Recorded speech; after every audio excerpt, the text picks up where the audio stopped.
She'd be like, I don't need no handmaidens. That was the best aria I've ever heard.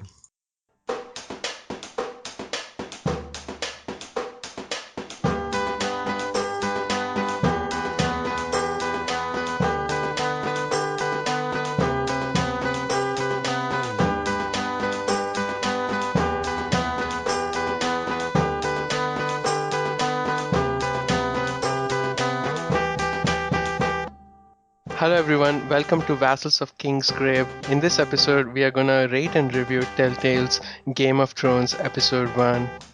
I'm Vikram, I go by as Fortytwo on the forums, and joining me for this podcast are Greg. Hello, this is Greg, claudiusthefool on the forums. Zach. Hey, this is Zach, also known as Alias in the forums. And making his second podcast debut is Adams. Adam, also known as drownedsnow on the forum. Remember Adam, once you go VOK, you never go back. So I've been told. So is the joke that you never go back, bok, like as in Bok, you never go bok. Oh, now I get it. Thanks for making the joke work. So, in terms of spoilers, we're going to keep the first half of the podcast pretty spoiler-free for the game. However, we will probably get into and discuss parts of up to HBO's Game of Thrones Season 4 and up to Book 5 of the Song of Ice and Fire series. Does that sound good? Mm-hmm. Sounds good. Okay, so let's get started. And because I heard like many people try to describe this game, and it's like point and click, and I think none of them kind of come close, right? This is a pretty unique game, right? I mean, BioWare is probably the closest that does something like this, but otherwise, you can't really explain this game with a couple of generic names, right? So I would try to describe this game as a game with 90% cutscenes and 10% quick time events. But the cutscenes are not boring like in other games. Here, they give you a control of a character's responses and replies, and you get to shape the narrative depending on what choices you make. And they claim that depending on your responses, the story branches and changes accordingly. So that's at least the claim. Did you guys find it that such? In terms of the mechanics in general, it probably is one of the kind of like most generic of the Telltale games. I think that they have been trying more stuff with stuff like The Wolf Among Us and with the new Tales from the Borderlands game. But this one definitely does kind of just get back to the basics. You talk in cutscenes, you do the quick time events and action sequences. And the one thing I would say that this game seems to be doing more is that you interact more with the environment in certain scenes, like where you have like kind of freedom to walk around and pick stuff up and look at stuff. I think this game is doing that more than I have seen in the other games. Mm-hmm. Like in one of the scenes, one of the point of view characters, you kind of walk around and you kind of get into your gamer's instinct, right? Oh, bandages! I think I better pick that up. Yeah. Oh, Yeah, they wouldn't be there unless you're going to need them at some point. That might be You don't need them, useful. It's like Skyrim where there's just stuff sitting around that's completely useless. You're just collecting things in your inventory. I don't think that's the kind of game this is, though. You guys are probably right. Because what if you make the wrong choice? Honestly, like one of the choices, and we won't get into this yet, but just to say about the picking stuff up thing, one of the choices I was speculating most on what it's going to mean was a thing where I picked stuff up in one of the scenes. So Oh, me too. I hope that's bigger than maybe it would seem to me. There's the bucket of maggots, because you never know when you're going to... Oh, of course, yeah, that's what I'm talking about. Oh, the maggots.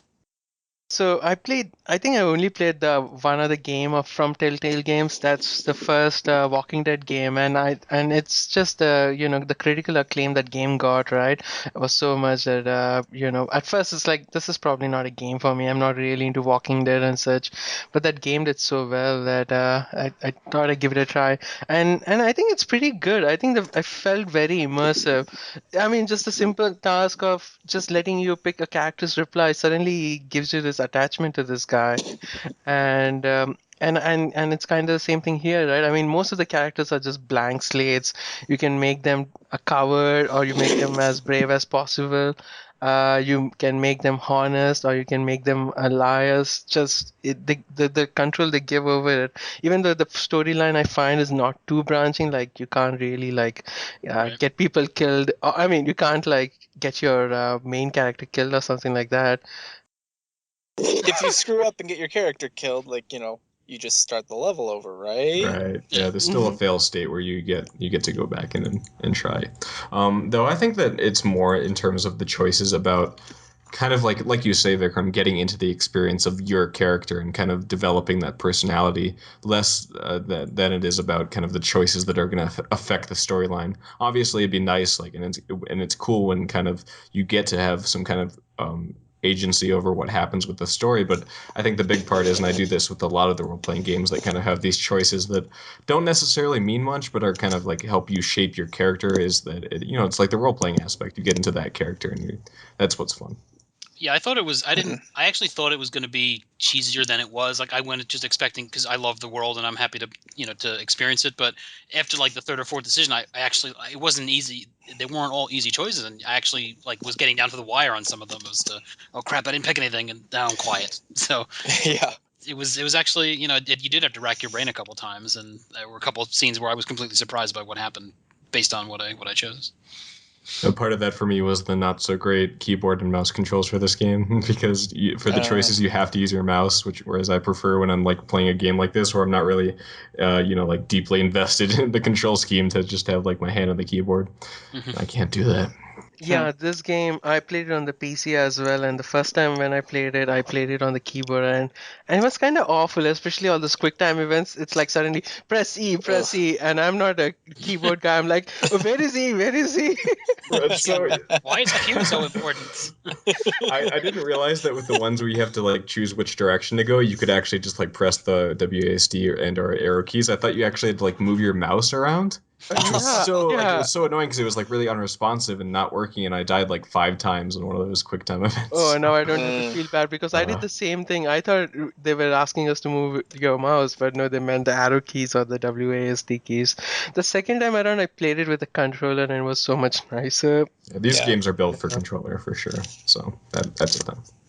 Yeah, I had it on my Xbox. I mean, I even died a few times in the first scene, but it's much easier.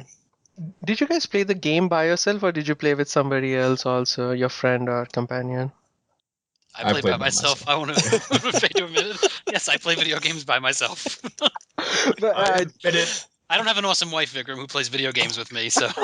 No, she's not a video gamer as well, but I thought this would be a good game because most of the thing is kind of slow. I mean, there's a timer that runs out, the dialogue choices, but there's enough time to kind of like, let's go for that one, or let's go for this one. And it's pretty fun. And I also wanted to see if somebody who is not into the books and not really into TV show would find this game interesting. And the thing is, this probably is not that interesting for somebody who's not into the TV show. Well, actually, I have a friend at work who has not read the books or watched the show, and he bought the game and he's enjoying it. So he just started really? it. So I was actually surprised. Like, it's like, well, then why are you doing this? He's like, well, it's a game everybody's doing and want to go for it. So he really is like as clean a slate as you can find. Interesting. Okay. I feel like he'd be lost. How can he be so aware of pop culture that you'd buy this game but not like be interested in checking out the show or the books? Yeah, he doesn't have HBO and he didn't want to download it legally, so I understand it. Let's see. Okay. Oh, this is a tangent, right? But HBO is gonna have the HBO out as a standalone thing sometime April next year. So that's gonna be good.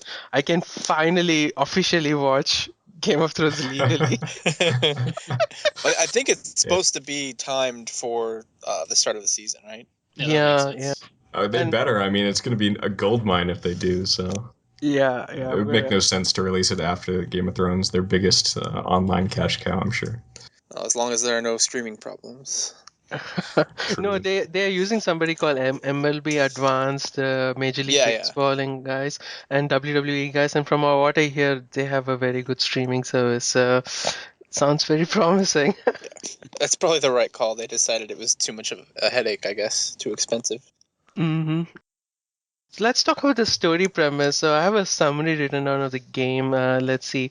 The pilot episode of the show focuses on the preparation of the wedding of the Forester's eldest son, Rich, to Caroline Spencer, the daughter of the media mogul Bill Spencer. At the time of the wedding, Rich had already become a fashion designer and vice president of the Forrester Creations.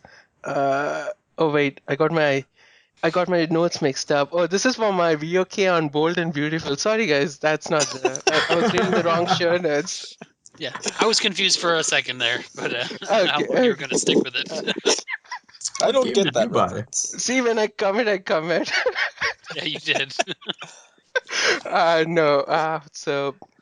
The story is basically follows around three characters. In at least in episode 1, it follows around the point of views of three characters who belong to the Forrester household. First one is Gary Tuttle. Duncan. Gary Tuttle, not related to the Orange County Choppers Tuttle. This is a different Tuttle. Uh, and who's the squire to the Lord of Foresters, or Lord Forrester, sorry. And then Mira Forrester, and then Ethan Forrester. And this is like the first time, right? Or depending on which game you think came first, the Borderlands or this one. This is the first time in a Telltale game you have multiple point of views, right? Sorry, I'm still looking up Gary Tuttle. I didn't get that. Well, Garrett Tuttle, where I hate him, right? I don't like the character at all. And in my second playthrough, I tried my best to have the guy killed. Isn't his name Duncan, or am I completely missing? No, it's Duncan is Garrett. his uncle. Oh, okay. So, I'm sorry. But you're really stretching. I was just wrong. Sorry. Okay, yeah. So you play Garrett Tuttle, Mira Forrester, and Ethan Forrester. And I don't know whether this is probably true or not. But I think in second episode we may have another playable character also, right? I think there's going to be 5 total. I believe they Oh, said. I think you're 5. gonna get you're Oh, gonna I get to didn't know play that. the mother and who Oh, else? the daughter. Oh, the exiled Talia. brother Asher. I think you're gonna get to play that guy. Oh, right. Oh, right. Yeah. And Yeah, I can't Asher's remember the Oh. names. I can't remember the names. It's just not Sansa, not Catelyn, and not Bran. Not Rickon. And not Rickon. Yeah, and not John. Yeah, as a proud book reader, I wouldn't dare not know the names of characters. That's blasphemy. So I have to get it all memorized. Obviously, I have it. I'm not looking at anything right now that's helping me. Mm-hmm. okay. So basically the game looks like the games follows the Forrester household, and the game kind of starts, or we see the game start from the Red Wedding. And according to their FAQs and stuff like that, this game, the 1 to 6 episodes, going to be set between season 4 and season 5. End of season 3 and season 5. So This game starts at the Red Wedding. We're gonna establish that. Yeah. So that's what we're Be talking caught about. up. So it kind of follows the aftermath of the Stark's downfall, what happens to their loyal bannermen and such. So I thought that's a cool angle, right? I mean, I just thought it was interesting how the Bortles are consolidating their power in the north, and it's part of the books that the book doesn't cover. So it's just interesting. I thought it's not too bad. No, it was cool to get like an average footman soldier's view of the Red Wedding as it was all going down, because everything in the chapters is from the lords and ladies' points of view. So Yeah. but it Oh, was of course, the immediate canon breaking question is, why are these lords down here? Why aren't they up in the castle? because Well, the they're- fucking phrase didn't like the fucking Foresters that much. That's why. Oh, I see. Yeah, they didn't have enough room for all the lords. Yeah, plus these are second tier lords, right? I mean, the Foresters are supposed to be bannermen to Glover's answer to Starks. So these guys are like barely above Hedge Knights. Well, Yeah. no, slightly above Hedge Knights. And someone has to keep the men in line. They have these super awesome trees though that do things though, so they have to be important. Yeah, so one of the important resources the Foresters have is this thing called ironwood, which can withstand fire. It's the Valerian steel of woods. Apparently. Everyone wants it, but we've never heard of it. It's a real type of wood, though, isn't it? Maybe the name. It's just for trees. I mean, it's a specific tree, but I know that I've heard ironwood before. I think And- there's something more going on with this Ironwood, though. It's got like some magic. Yeah. Yeah. And They do a pretty cool house name. Their house words are what iron from ice, which is pretty cool. Mhm. Or Yeah. ice from iron. I I forget. didn't know that Either in one. that Iron first from ice. prompt where it asks you like which words do you want to say, like winter is coming, iron from ice, and what was the last? It was the last was North like remembers, I King of the think. North. the North remembers. Is that it's not even words? No, Like, wait, what then The would- North remembers yet. yeah, we don't know that Too yet. soon. See, that's one of the reasons why I hate Gary Turtle, because he's the first one to say the North remembers, not Manderley. He He ruined started that everything. meme. And the characters are kind of spread out, right? Like Mira is in King's Landing, and Asher, who knows where he is. So as we follow along, we're kind of getting the story of the aftermath of the Red Wedding and such from all these different perspectives in different parts of the kingdom. So it's good. It's kind of like a fan fiction, right? No, it's capitalist fiction because they got paid. Yeah, Or they're somebody getting the got money. paid.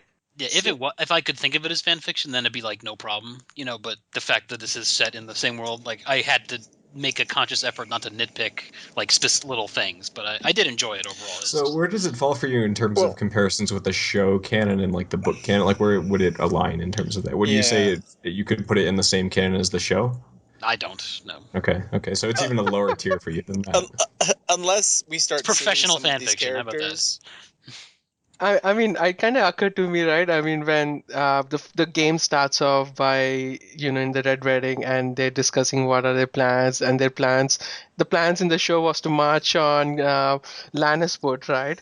That the thing that the show made up, and they stick to it. I was like, oh yeah, after the wedding we're going to go to Lannisport and such. I was like, well, wait, that did not happen in the book. Oh, In the show, they were happened planning in to the do that, show. though. Hmm. Right. Rob was going to take his home away from him. Remember? Yeah. Because obviously he could take Casterly Rock. Yeah. Mm-hmm. But what's the point? There's nothing there. Yeah, they ran out of gold, right? His lion's there. So, I was initially disappointed when I heard that the game was going to be based on the show and not the books. But it kind of quickly dissipated. I can understand why they wanted to go the extra mile and base it on the show. I'm sure that must have been a bit more expensive, right? They had to pay both George and HBO versus only paying George before. But All these voice actors too. Well, plus the actors. oh yeah, But it also you're gonna be talking about more sales that way, and I think personally it's preferred that they base it off the show, because the show's kind of gone off the rails, right? And this gives it room to play, instead of trying to tell us that, oh well, hey, George had a hand in this, and this is in the book universe, and you know what I mean. Like, just might as well just leave it to the larger audience. Wasn't that what they did with the Walking Dead one? It was based more off the TV show than the comics, because wasn't like Daryl in it and everything? Or am I completely? no, actually it was like its own different thing, right? Yeah, I think there's There was cameos no- from It had the show, but elements, it's not really Okay. at all in line with the show storyline. Because Yeah, I know don't- some of the TV show this year there is based off what happened in the Telltale in the game, Oh. the whole hospital Yeah. stuff. I Oh, wonder if okay. Game of Thrones Oh, is going yeah. to do that with this game. Gary Turtle is gonna be in the show. Episode Jones the 6 next next one. season, Ironwood. Now, all of a sudden in Winds of Winter, like we'll get our first like Stannis chapter, and there's like Lord Forrester helping out with Lord Flint and everything. It's Like, oh, canon in he was there the whole time. We just didn't say. So it was an interesting path the show took, right? I mean, the game took. Instead of hiring Martin to be the consultant himself, they hired his ex-assistant to be the consultant. I thought that was just like a convoluted That's not arrangement. abnormal though. They hired Elio and Linda for the first Game of Thrones game that the RTS one. So I mean, Oh. he doesn't have the time to do this stuff. Just people That's that know stuff Yeah. to a high enough level. So He's got better things to do. we hope anyway.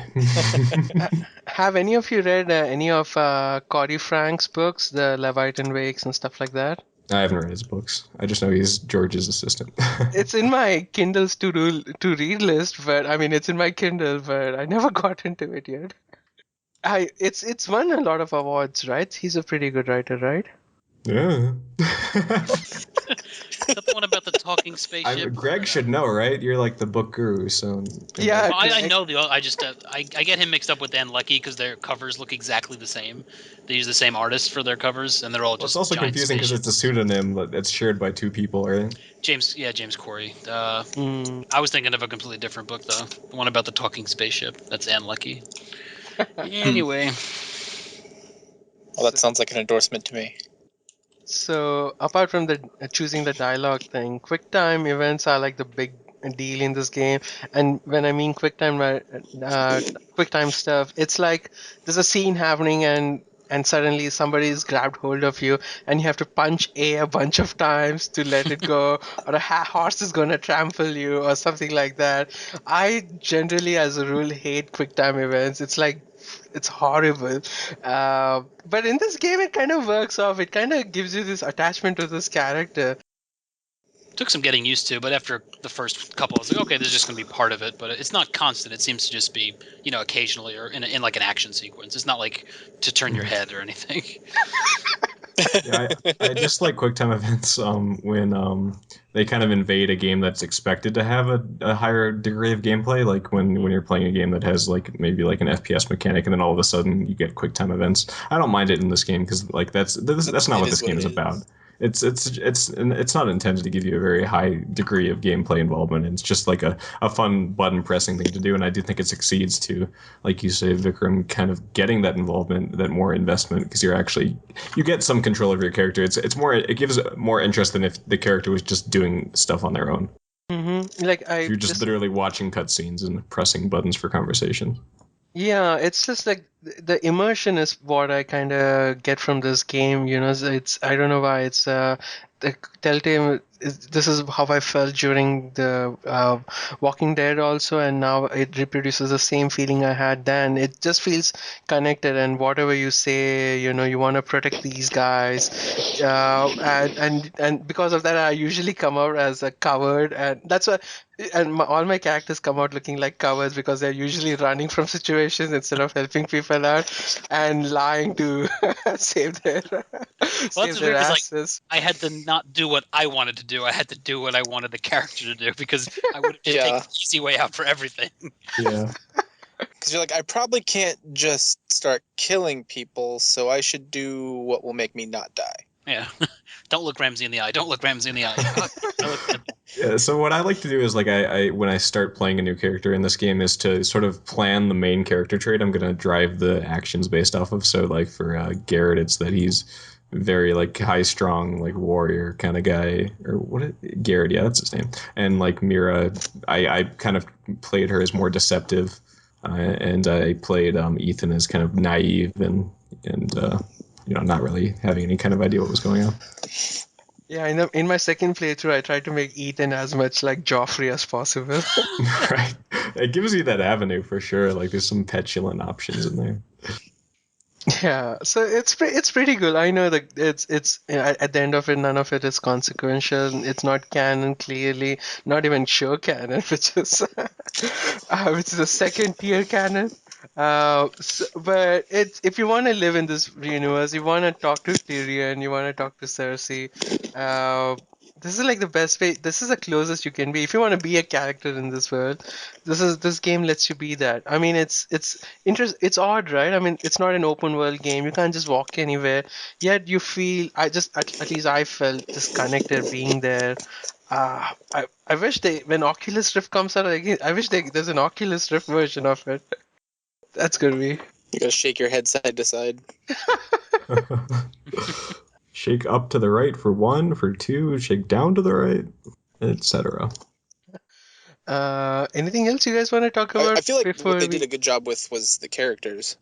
Oh yeah, the character. You mean just the art direction of it and all that, or Cut just off there for a second. I just meant just having a variety of characters in multiple locations that sort of brought you, I think, a better connection to the world. Like you felt like you were actually in these things going on. Like maybe this is stuff that happened off screen on the show, even though you know it's not, right?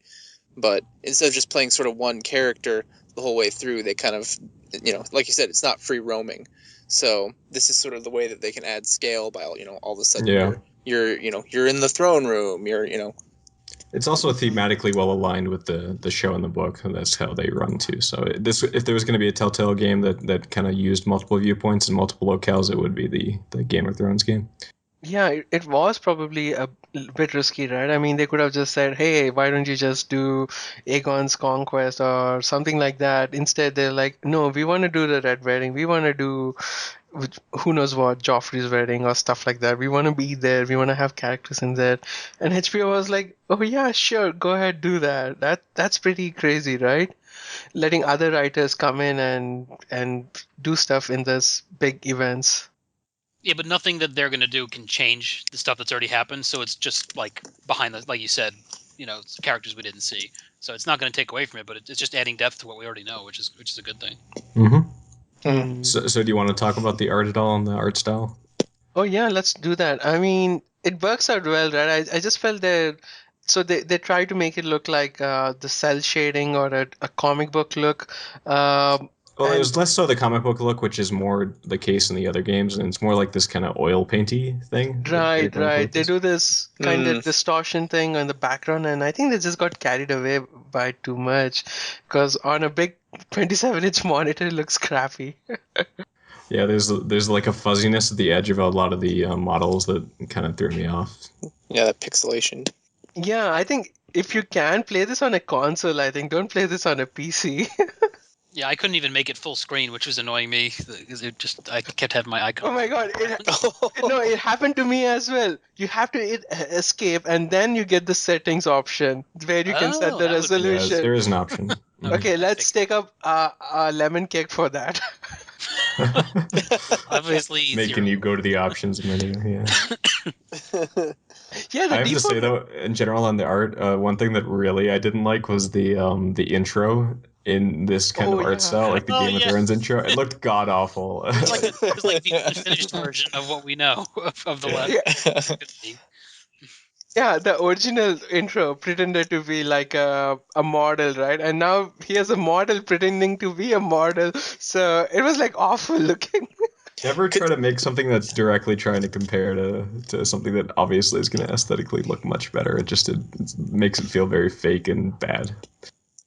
They couldn't have just gone to the TV crew and said, "Hey, will you add one location for us?" Yeah, but I think it worked out. Some people were like excited. My wife at least was like, she was happy. Oh wow, it looks exactly like this show. So it was like points. No.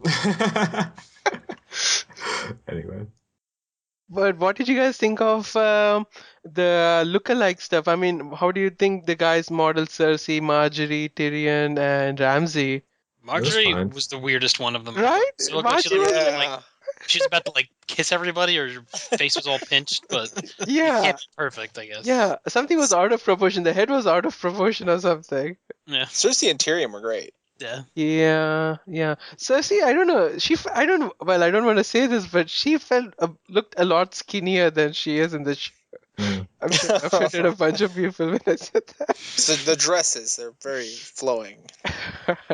There you go. There's your outfit. It's the dress. If we're gonna start accusing people's bodies, Natalie Dormer has a very specific kind of face, so I guess it might be hard to animate. That's true. Not that I'm complaining. I'm just saying she has a very distinct look. Ramsay also felt a bit out. I thought, just felt a bit odd. I don't know. The fictional characters, they were all awesome. The non-fictional characters were off for me. Ramsay was kind of like scowling the whole time. Yeah. But you know what the scariest moment in the game was for me? Mm-hmm. When I said something to Cersei and there's like a little pop-up in the corner. Cersei will remember that. Oh, shit. God dang it. I don't want Cersei to remember anything I did. Like, I just hope she didn't know who I was, and I just wanted to get out of there. But though, in terms of the voice acting, I would say that the guy who does Ramsay was the weakest. He wasn't. Well, that was a guy himself. Yeah, I know, but there's a difference. But we have Peter Dinklage. This was like his lunch break. That a good actor does not a good voice actor make. Though his Tyrion was fine. True. Oh, Tyrion was awesome in Destiny. Didn't they replace him? No. They put too much special effects and stuff on his voice, so he didn't sound himself. It sounded I'm going to activate the thing now. Defend me. Why don't you guys rate the game, Adam? I guess I'd give it a 3.5. Zach? Yeah, I don't know. Like, it's hard for me to rate this game, kind of, because it's obviously such a small part, and a lot of the things that happened in this episode are gonna be changed or have more meaning when we get to play more. But in isolation, I'd give this probably a 4 lemon cake. Lemon cake actually works for this because it's Game of Thrones. Yeah, that would make sense to me. Like, there were issues, but it was a really fun story to follow, and I was surprised by how much fun I was having. I mentioned before we started the podcast that I've never actually finished a Telltale game before, and I think it'll be much easier for me to finish this one because I was just, part of it's the fact that I'm more invested in this universe than the other ones, but they did a really good job with it. So yeah, I'm having fun so far. Greg? Yeah, I mean, I'll rate this episode. I mean, the content and the story was like a solid 4, and just the gameplay maybe like a 3.5. But still, I thoroughly enjoyed it. But like I said, once it's over, we can rate it, as a whole. But I'm eagerly awaiting part 2. Yeah. Sometime in the next 2 months or something like that. It's like every 2 months. How often did they put episodes out? Well, it's kind of vague because sometimes they've had delays, and they obviously are working on multiple games. So hopefully it's at a pretty fast clip. I know there were a lot of issues with getting the last bit of The Wolf Among Us out. So hopefully this they keep on track. I expect they will. I think that there's a very good chance this will be their most successful IP so far. So it's the golden age of Game of Thrones. So they picked the exactly. the right time and the right topic. Did anybody else get the season pass? No, because it's usually the games get really deep discounts when the entire series is done, right? Like I think Wolf Among Us is like $30 now, so I think I'll just do that. Just wait up. No, well, if when you it buy goes the on $30 sale. thing, I think you just get it, don't you? Oh, really? Wait, did I paid $25? Does it mean I have to pay more for each episode? I paid I thought it was $30 like a too. one-time thing. I think you just get it for that. I'm pretty sure that's all you. Yeah, it's just one time. Oh, good. Because otherwise, it's like $30 for 3 hours of game. That doesn't. No, that's not good. So what's no. the season pass then? I'm trying to find this. That's basically what it is. Oh. Let's all look Can you on buy it Steam. in isolation? PC. Maybe on the console you can. Yeah, you could buy episode 1 if you wanted. Oh, by the way, the Mac version is live. Make sure you have the current version of DirectX, because I had issues with that. So I don't know. It just says about the game. Season 1 is a 6-part episode of it. Oh, I think $30 is for the entire season. It is for the entire season. Oh, it's I'm on glad console. then. You can buy them. How much was it for just episode 1, Adam? I think episode 1's like $5, but you can get the whole season. Oh, okay. I paid $25, Yeah. so I guess we're. Oh, Yeah, that's 25, pretty good. yeah. Okay. You're set, man. You're all set. Okay. So that actually improved my lemon cake rating, I guess. Because I was like, I think I give it a 3. That's not enough content for $30. But now it's like, okay, so it ends up being at least 24 hours of content, right? So that's actually a lot. How much were you expecting to pay in the end? I don't know. I was like, I'm gonna just It's wait till the end. $140 game, actually. You don't think of cost with Game of Thrones. You just pay it. Yeah. And it's like at the end they send you a replica of the Iron Throne.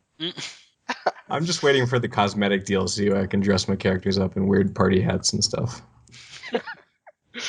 Okay, so my lemon cake rating. So I played the game twice. I had a lot of fun the first time I played it, and I guess second time I was trying to be goofy and did not take anything seriously.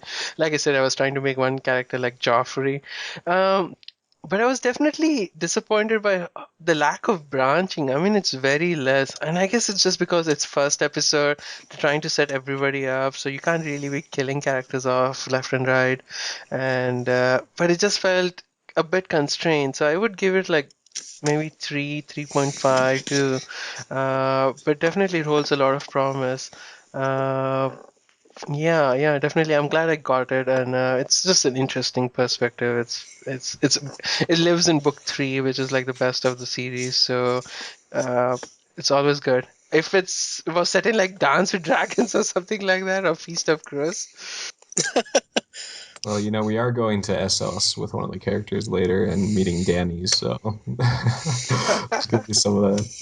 Oh, is one of the characters going to be in like the Second Sons or Stormcrows or Oh, something I don't like that? know. I don't know how he's gonna meet her, but I just know that Amelia Clark is voice acting in this. So I think Right. so. They showed like the preview of like on the next episode, and you saw him in Marine. Unless And I Jon Snow is in it also, right? yeah. yeah. Yeah.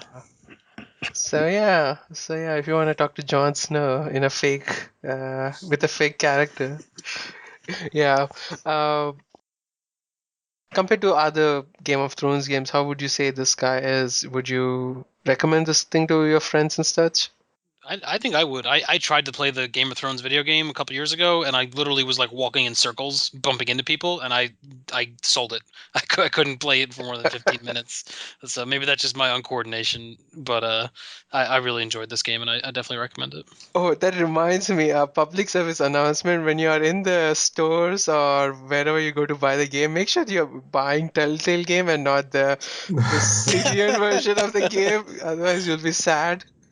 Yeah, I think it was Katie on the forums that said that she bought the cyanide game, the RPG that Greg just mentioned. So yeah, you got to be careful. They're all basically named Game of Thrones, so you have to be careful.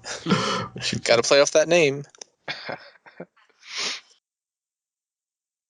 So that's it for this part. Join us in the second part where we indulge ourselves with some spoiler-filled discussion.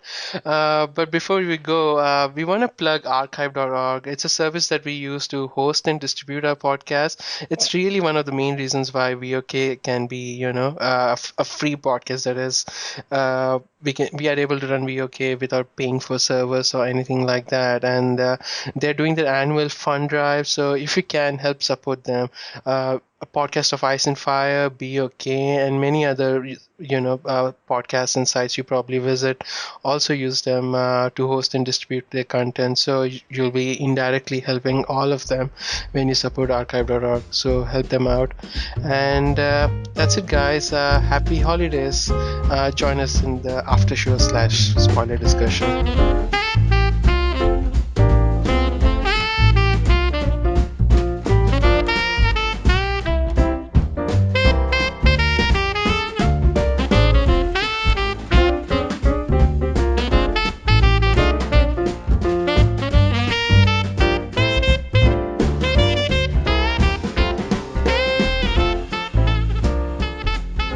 So this is the after show spoiler discussion part. So again, if you haven't played the game, we suggest you probably skip this part. But if you have or if you don't care, please stay on. So maggots, guys.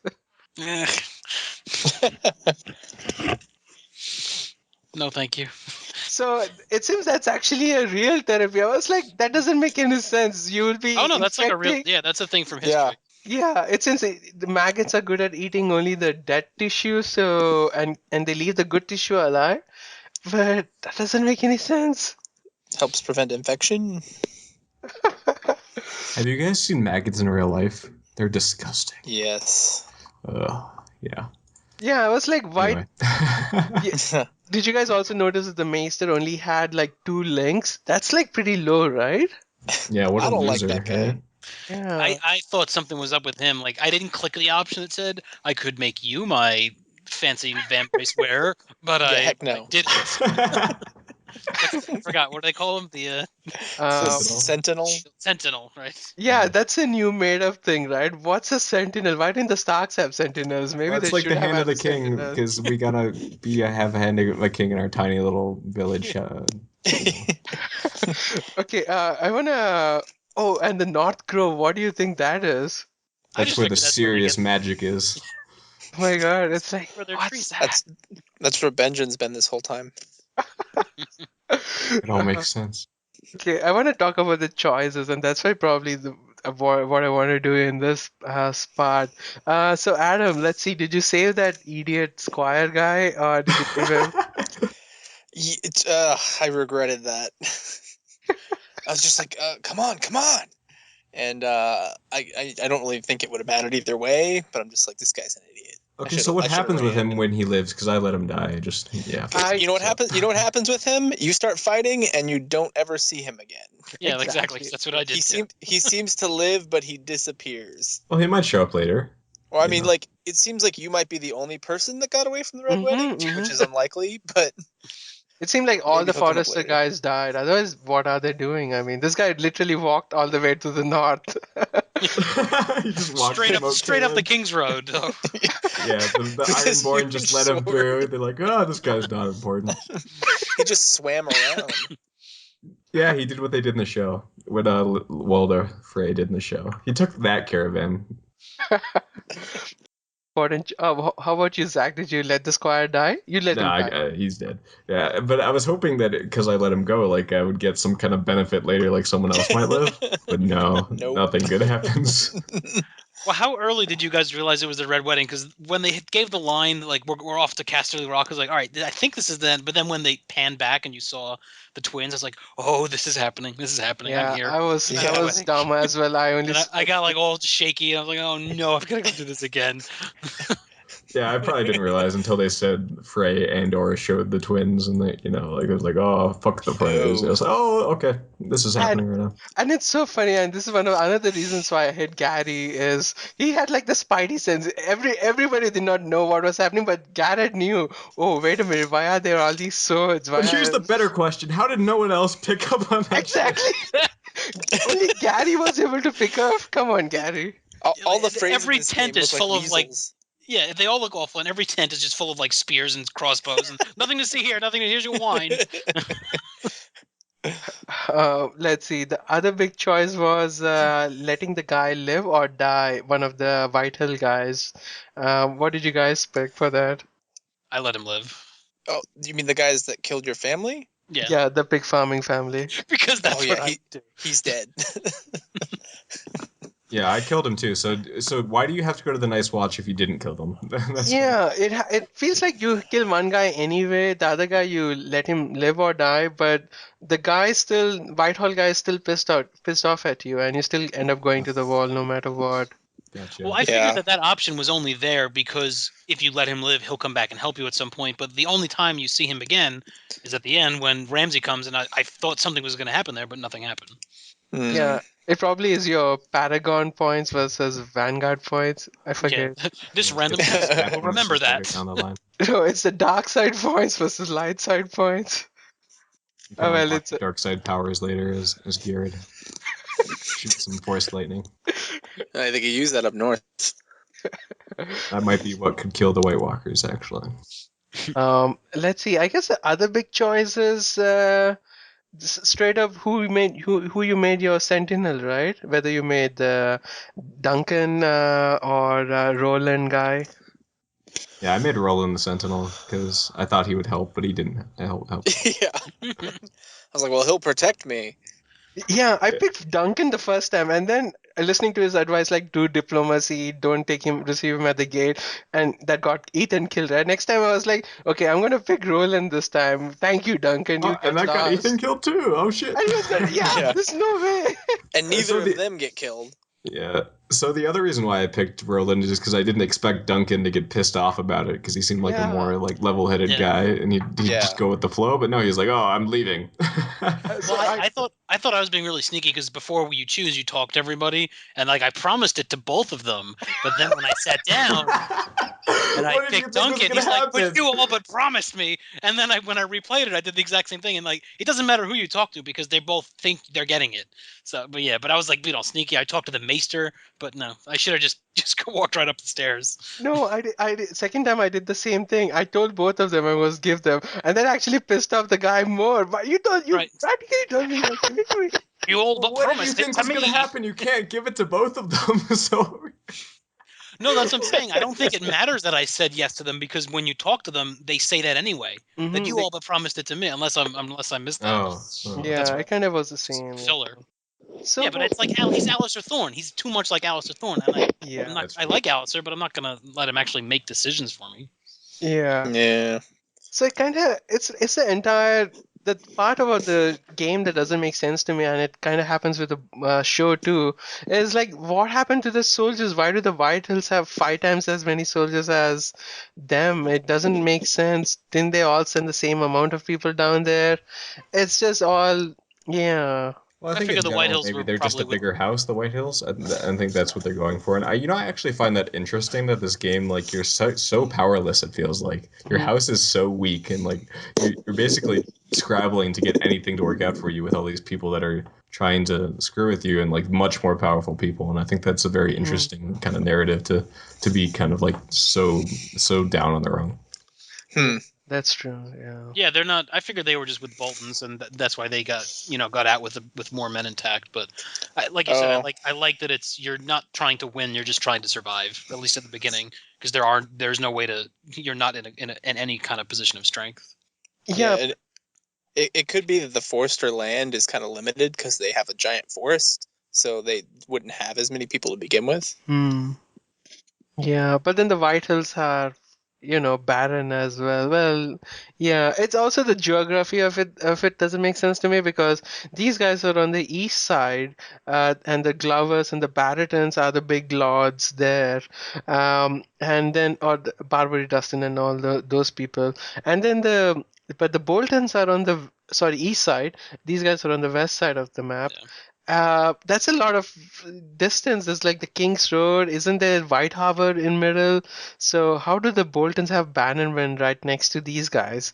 So it was kind of all fuzzy for me, and I just had to say, okay, whatever. I'm just picturing it like a northern east side west side rivalry, like a rap. The Jets and the Sharks all over again.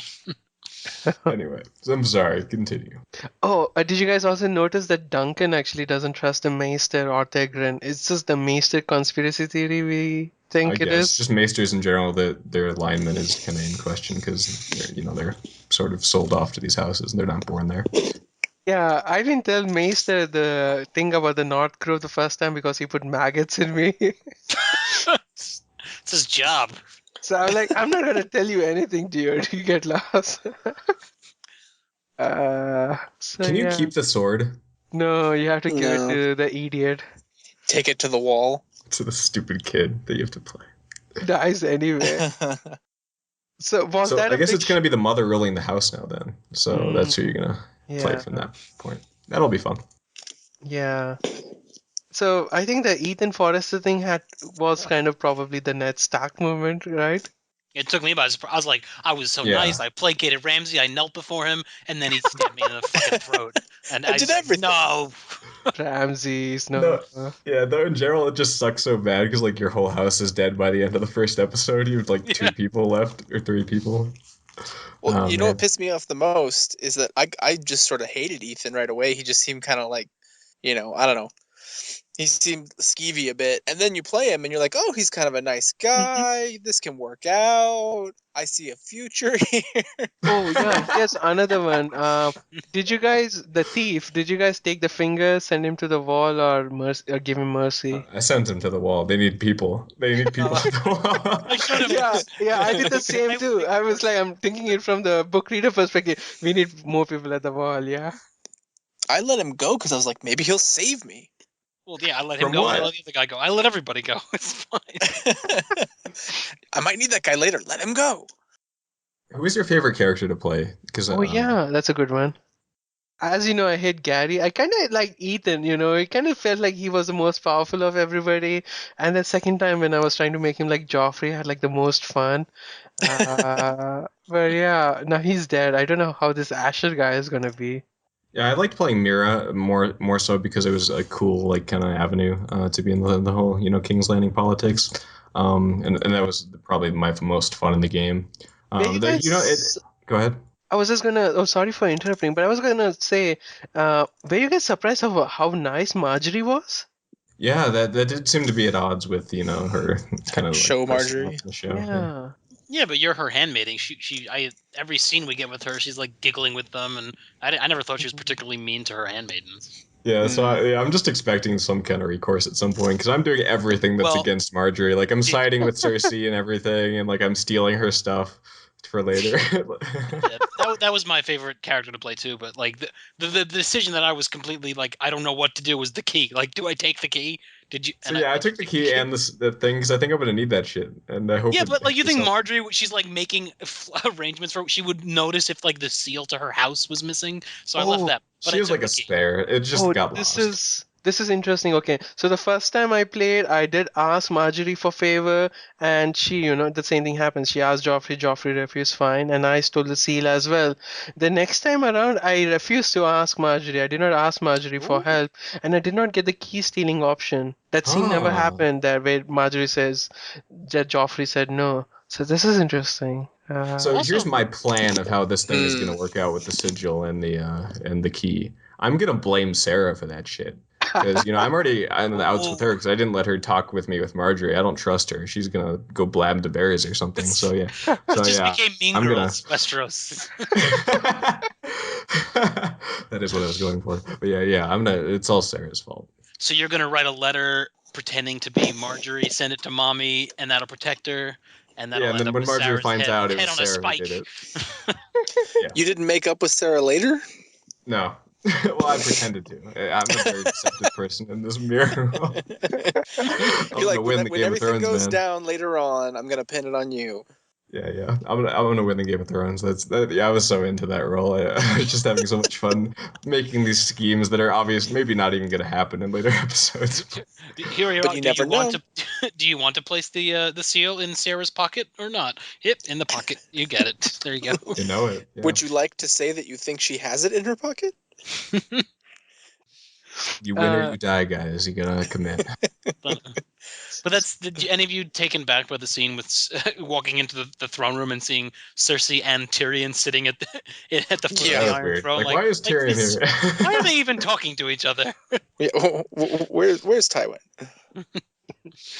Okay, I got a would you rather game for you guys. Would you rather have the game had, the main characters, Cersei, Tyrion, Jon Snow, Dany as the playable characters, knowing that they Yeah. have the plot armor and they can't die, or would you rather have these second tier characters who have the chance to die? I'm already bothered enough by the presence of characters with plot armor as secondary characters, like no recourse for Ramsay because obviously he can't die. Yeah. So again, this is kind of part of that powerlessness that you have these characters that you can't do anything to, and I think that's interesting because it makes sense because they're so much more powerful than you. That there's no way that you could kill Ramsay and kill Cersei and become king of the seven or queen of the seven kingdoms or whatever. That's not the story, and I'm glad that there's that's going on. Yeah, I think the only thing the only thing you can do is keep your character alive, right? You can't kill any of these big characters, the main plot characters. So all you can do is save them, and unfortunately, you couldn't save Eden no matter what you do, which is kind of disappointing. Wait, so what am I doing then? This is not a game then. There's no success state. There's no fail state. It There's just a failure is. state. Parts. Yeah, but Getting run over by a horse. Actually, Times. I remember this being the discussion when the first time the Walking Dead came out. Like some of the video game reviewers were like, "This is not a game. There's no fail state. It's just a movie." So, Well, it's an interactive episode, right? I don't know. I guess it depends on what you expect. I'm not expecting to be able to necessarily have a completely different story as everyone else. I think that because of the way they're writing it, it needs to be somewhat linear. But yeah, I think the whole idea is being able to make some choices and affect some things draws you in and invests you more in what's basically glorified fan fiction, right? And also, to be honest, most games don't have genuine failure states. You restart. That argument, I guess, holds water when you talk about a game like, I don't know, like Gone Home or something, where literally there is no way to lose. But in this game, you can die in quick time events, and I think that you could make the argument that there's even more of a failure state if there's a situation where you can utterly fail in your role as trying to save this house and they just get decimated. If that's a thing that could happen, which we don't know, then this game has more consequence than most games. Like the gameplay wise, I mean the story wise, this is good. But gameplay wise, this feels inferior to the Walking Dead version because in Walking Dead, they kind of gave you these two options, right? Save the fat guy or save the chick or something like that every episode, and you would save them. They would Were those last. always the two options? Right. Most of the big ones were like that. Save this guy or save A or save B. And you would save one of them, they would stick around for one episode, and then in the next episode, the guy you saved dies anyway. So it equalizes. And I thought that was an acceptable thing because now when I play the next episode, there's going to be a difference, right? But so far in this game, there's none of that. There's like Well, I think everybody we're selling some of this dies. stuff short. I think in isolation of this episode, yeah, it doesn't feel like there's a lot of choice. But I honestly do think maybe not the big stuff, like stuff like Ethan dying, that's always going to happen. But, like in terms of your interaction with characters and hopefully the stuff with like the seal and everything, it does kind of like impact things in that kind of minor way. I don't think this game is not going to have that based on this episode. Yeah, and also there's going to be like the snowball effect where little decisions that you've made in this episode will, the thing with like the ships and agreeing to give or not to give the wood to Tyrion, that could become something. Oh yeah, yeah. And that's why they can't have you making super big decisions yet. I mean, if you look at like something like the Mass Effect series, in the first game there was so many different decisions that you could make, and then that sort of, by the time they get to the next installment, they have to write a lot of those characters that could have died or not out of the story, right? Because it's, we have to work with what's available. So if, let's say, Ethan could have lived or died, that's a huge problem for them just into episode 2. So that sort of thing needs to happen in later episodes. But Mass Effect and BioWare games are huge games, and plus it's not just the story, right? They have also good solid gameplay mechanics. Yeah. But this game doesn't have any of that, and so you're sacrificing the gameplay, but what you expect in return is, or at least I expect in return, is a true branching storyline. And I was kind of disappointed. Wait, I'm not getting branching storyline, and I'm not getting a good gameplay mechanic. So it kind of just is an odd thing for me, but the game has a lot of charm, and that's what's carrying it for me.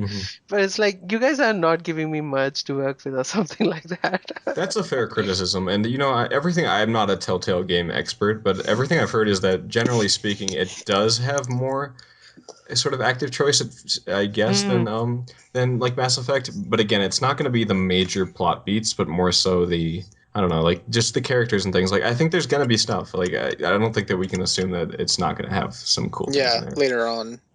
And I guess it'd be cool if like the main story had like huge like branching choices, but even with a small game like this, I think part of the problem is that the scale kind of is consistent both in like the game itself and the development team. Like this game doesn't have the development team of Mass Effect, so that argument like that they should be focusing more time on the story and stuff, kind of like is negated by that a little bit. But it would be cool if there are at least like two major choices like at the end that they kind of affected things, and there's more freedom in that in like the final episode because there's no expectation, like you say, Adam, of following it up, unless they do a season 2, which they might. Yeah, I mean this is not a AAA game, and they don't even charge you a AAA game price of $60 or something. You pay half as much, and you still end up getting like 20-ish to 24, 5 hours of stuff. So it's a deal. It's a value deal. But I think that's what happened. I liked Walking Dead, but I never got into Wolf Among Us or something because the mechanics and the game story were not. And I probably only bought this because of Game of Thrones name and Martin in it. So yeah. So, this is an interesting question that I've seen brought up, and I'm personally not sure how I'm gonna respond to. Is if the characters that are from the show start to not be as relevant, which I find hard to believe right now because it seems like they're only going to get more relevant, like with the stuff in King's Landing and meeting the other ones. But if they're less relevant because they were kind of just used as a selling point early on to kind of establish the game, are you going to be as satisfied just with the characters if we don't have those people from the show in the books? I think I would be because those are kind of my least. I mean, it was cool to see Tyrion and Cersei, but like it seemed the cheesiest parts of the game were when they were talking because it's like game versions of the actors and actresses that right? And it's stuff that they've already done their stuff on the scene in the show, and this just seems like bonus features for them, like a deleted scene almost. And I kind of like the stuff where I don't know them, so I can do my own thing, or as much. There's no expectation of who they should be. So that's right. Yeah, that's true. At least that's how I feel. Yeah, I think the first time I played it and when I had this confrontation with Cersei and Ramsay, I was definitely tense. I wanted my characters to come out alive and well. But the next time I played it, I was rude to Cersei, and I was also rude to Ramsay, and I died. And I did not die. Mira did not die, and Ethan died anyway. It kind of feels like those scenes. It feels, yeah. So it kind of So the next time it happens, right, I'm not going to be as threatened or as worried as I was the first time I played it. So I guess the moral of the story is don't play the game twice. It ruins all the illusion, just breaks it all. But so here's another question I have then on this choice stuff. Can you choose which of your siblings that gets taken by Ramsay? Can you control that? Wasn't it the kid both the times? It's either the little brother. Well, the little brother was taken for me because I thought it was because I defended the sister. But can he take the sister? No, I think it was You the guys- same. I think it was the same. I think the first time I grabbed Talia from Ramsey, and the kid brother got taken. The next time it was the kid brother also. The brother's the logical choice for Ramsey. And thank God, I guess they wanted to keep the game at least. Because I mean, if Ramsey took the sister, oh my God. Ugh. Do you like hunting? Yeah, there'd be a dog named after her in like 3 weeks. Oh my God, yeah, it's horrible. I feel bad about the boy too, though. Like, I don't know what they're gonna do with him. I wouldn't have Maybe he'll hang out with the phrase. The boy is the Rickon of the Foresters, you know. That's true. I don't know. I'm very defensive of little brother characters in general, so I was upset when he got taken away. I want to get him back. At least he was given to the Whitehill guy, so it's not Ramsey. So the thing about the squires, I'm confused. So normally you be a squire and do all the shit stuff the squire does, so that you could get promoted to be a knight one day. Gary is the squire for Lord Forrester, and at the end it was like, "You're no longer a squire. Go join the vanguard." I was like, it was very I don't even get to ambiguous what make a his promotion serve. What the meant. fuck? I guess do they keep with knight culture at this house? Because it's kind of, most of the North doesn't. So is this like a different kind of northern squire thing? I was kind of surprised that the Roland guy was a sir. So I was like, wait, how are you a sir? There are no sirs in the North. This is obviously nitpicking, and like I don't. Sir Roderick. Yeah, it was a promotion either way. Yeah, it didn't really. He didn't take the time to explain it. So yeah, that definitely threw me for a loop too. Like, I'm promoted, but in no feasible, visible way. And the guy's like, don't tell anybody. It's like, if I were him, I would be like on Twitter, Facebook, on Tumblr. I got made a sir. I'm a super squire now, squire level 2. But he didn't tell anyone, so now he can't claim it. Right after the Red Wedding. He lost all his rights anyway. He's in the Night's Watch now, so it doesn't matter. It's completely irrelevant. Yeah, Lord Forrester could have been like, "You're my heir," and it wouldn't matter. No one will know. You're my son too, by the way. You're a secret Targaryen, actually. And on the way back, stop by Greywater Watch for us. Some shit's going down there. Speaking of weird conspiracy theories, though, with the North Grove, the thing that made me interested in it most is the fact that the father didn't want to tell his wife about it. Like, why? Why did he not want her to know? Yeah. Is there some kind of infighting going on? Yeah. What house does his wife come from? So she's from House Brandfield, and actually Malcolm is actually Lady Forrester's younger brother. I kind of thought he was Lord Forrester's younger brother or something. So they're from Brandfield, which is a minor Southern house that got destroyed when the Targaryen dynasty fell. Okay, is that why her mirror is in Marjorie's service? Because that kind of took me by surprise. Like, what is this northern person? I think it says somewhere that her mom arranged that. Okay. Yeah, normally women are sent or teenagers are sent to be handmaidens so that they can go to a big house and they can get spotted by some nobleman or something and wed, right? So why would you not send them to King's Landing? Why would you send them to High Garden? What's in High Garden? You would send them it would be better to be sent to Hightower, maybe. Maybe that was just too far, the north to Old Town. I don't know. Right. Why didn't Sansa did not have any handmaidens? Because Sansa is equal to Marjorie, right? Not really. Well, not now. I mean, yeah, not now. She might have been. Her father was a traitor. Well, wasn't she had Jane, right? Like. Oh, right. That's true. That's true. Yeah.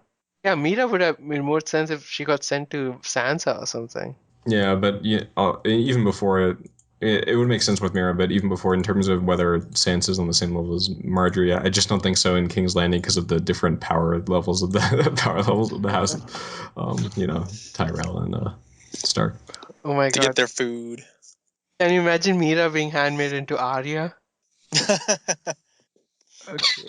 I can't imagine it. No, it just doesn't make any sense to me. That She'd be like, I don't need no handmaidens. was the best aria I've ever heard. I don't have anything to add. I can't know, picture I it. think- No. I'm trying to think if there's any choices I didn't think of or speculation. Yeah, there's not that many, and none of them kind of change things. That's disappointing for me. You would think this is the fourth generation or fifth generation of a game, right? They would be like at their best right now. It's an interesting thing because it feels like they're getting a little bit oversaturated, which you worry might be affecting the degree of time and effort they're putting into development. Because there's like the Tales, the Borderlands, and the this now, and I guess they're not actively developing the other two, but there might be plans in the background to do those or like other stuff. So you worry that like they're not really devoting a lot of time to this, but I think the writing was genuinely excellent, so I'm not worried about that part at least. Yeah, I'm looking at the site now. So they have a Back to Future, a Jurassic Oh yeah, they've been Park. making games for a long time. It's kind of they kind of Uh, like became more relevant with the with their with the Walking Dead, but yeah, they've made a bunch of okay. like licensed games like Back to the Future and the Jurassic Park and stuff. Oh wow, I didn't know about the Walking Dead one. Is it the same style? I'm sorry, the Back to the Future, is it the same style? I don't know. I haven't played it. I've seen some of the Jurassic Park, but I think the consensus is they weren't nearly as good as the Walking Dead era. Kind of that's when they became more valuable, kind of cool games. Usually you can download the first episode for free after they've been out for a while. I know I've downloaded the Back to the Future one, but I've never bothered to start it. Cool. Shall we wrap it up then? Sure. Sure. So that's it, guys. Thank you for joining us. We hope you had fun, and we hope you check out the game. Happy holidays. You too. Farewell. Take care.